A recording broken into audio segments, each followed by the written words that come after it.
خب این قسمت ها مشخصه که سنگ جدیده و تازه ترمیم شده.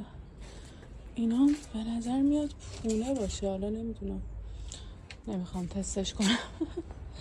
میریم بالا و وارد این محوطه میشیم که اینا معمولا یا قسمت هایی بودن که برای حفاظت توی شرایط سخت، جنگ و اینطور چیزا ازشون استفاده می شده، یا مراکز سیاسی تجاری بوده. بعض وقتا هم حالا یه قسمت هایی هستن که به صورت آمفی‌تئاتر استفاده می شدن که من الان نمیتونم تشخیص بدم که اینجا آمفی‌تئاتری داشته یا نه، اما حالا این قسمت هایی که مشخصه و سنگ هنوز سر جاشن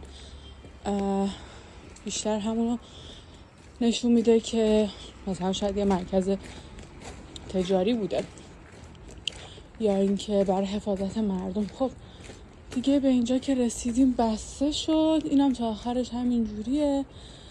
احتمالاً اون قسمت ها هنوز در دست حفاری و اکتشاف هستند. اینجا هم یه راهی داره ولی بسته است، یا شاید من باید از اون ور می اومدم.